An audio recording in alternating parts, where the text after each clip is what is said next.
Amis yvelinoises, amis yvelinois, bonsoir, bienvenue dans votre journal quotidien.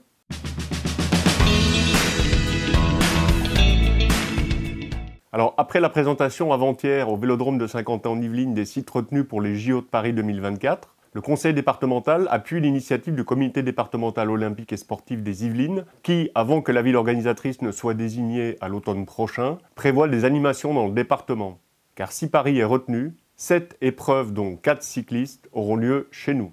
Si Paris obtenait les Jeux, les Yvelines accueilleraient 7 épreuves, dont 4 cyclistes, terre de vélo oblige. Les épreuves de cyclisme sur piste et de BMX se dérouleraient au Vélodrome national à Saint-Quentin-en-Yvelines.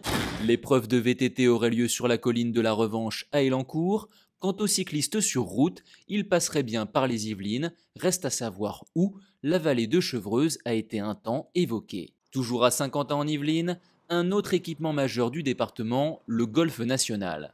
Le conseil départemental a participé au financement de la réfection de son parcours en vue de la Ryder Cup 2018, véritable vitrine avant les JO 2024. Les épreuves d'équitation se dérouleraient à Versailles, de même que le pentathlon moderne. Dans les Yvelines, des clubs de pentathlon devraient voir le jour prochainement à Rambouillet et dans le Mantois. En 2005, l'agglomération de Saint-Quentin-en-Yvelines avait racheté le réseau câblé de Numéricable.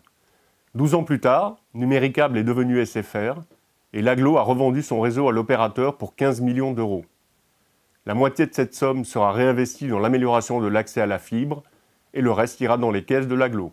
Aujourd'hui, on va déployer de la fibre, c'est-à-dire qu'on va remplacer le câble existant dans la rue par de la fibre optique qu'on va amener au pied des bâtiments. En revanche, on va garder l'infrastructure existante, notamment dans les immeubles, pour éviter de tout redémonter et pour éviter de déployer de la fibre en local et de repercer les murs dans les logements des habitants.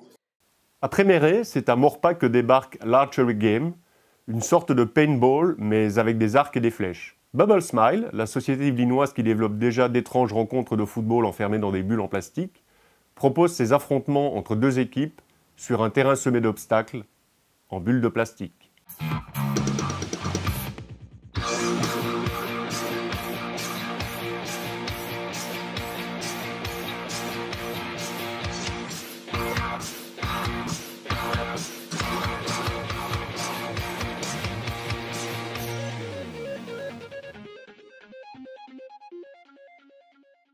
Enfin, les prévisions météo. Le retour du soleil, c'est normalement pour ce week-end. Météo France prévoit une journée lumineuse samedi, malgré la présence de brumes et des températures allant de 0 à 12 degrés.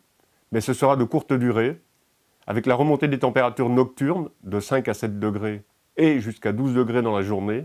Les nuages font leur retour dimanche, avec un risque d'averse en fin de journée. Ce journal est terminé. Je vous souhaite une excellente soirée et un excellent week-end yvelinois. Je vous fixe rendez-vous lundi prochain pour la reprise de ce journal quotidien.